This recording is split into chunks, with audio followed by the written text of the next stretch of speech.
আপনার ভালো দেখতে পারেন এরকম বহু লোক আছে না?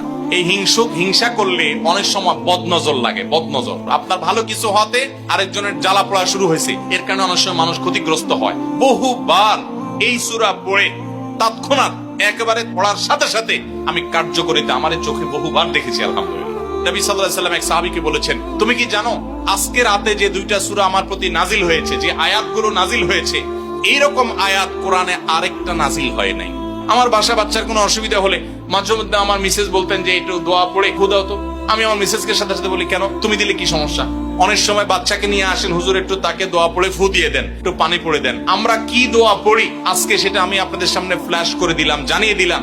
আপনার যদি কোনো বিপদ হয়, আজকে অনেক ভাই প্রশ্নে লিখেছেন, অনেক সময় মানুষ বলে, ভাই আমার বাচ্চাটার এই সমস্যা, আমার ওই ওয়াইফের এই সমস্যা, আমার স্বামীর এই সমস্যা, আমার এই সমস্যা, আমরা আল্লাহর কাছে আশ্রয় চাইতে জানি না। আজকে শিখে যান, এই দুইটা সূরা নাজিল হওয়ার যে প্রেক্ষাপট, সেই ঘটনা শুনলে আমাদের ঈমান আরো বেড়ে যাবে ইনশাআল্লাহ। নবী সাল্লাল্লাহু আলাইহি ওয়াসাল্লাম একবার অসুস্থ হয়ে পড়েছেন এবং অসুস্থতাটা এত মারাত্মক ছিল যে আম্মা জান আয়েশা রাদিয়াল্লাহু তাআলা বলেছেন, অনেক কাজ তিনি করেন নাই অথচ তিনি বলতেন তিনি করেছেন, মানে তার মনে হতো তিনি করেছেন। আবার অনেক কাজ তিনি করেছেন তিনি ভুলে যেতেন, মানে এরকম একটা অবস্থা তার তৈরি হয়েছে যে স্বাভাবিক না অস্বাভাবিক, আমাদের অনেকের হয়। তখন নবী সাল্লাল্লাহু আলাইহি ওয়াসাল্লাম বিভিন্ন তখনকার যে চিকিৎসক ছিল তাদের সহযোগিতা নিয়েছেন, বিভিন্ন ট্রিটমেন্ট করেছেন, কিন্তু কোনোভাবে কোনো কাজ হচ্ছিল না।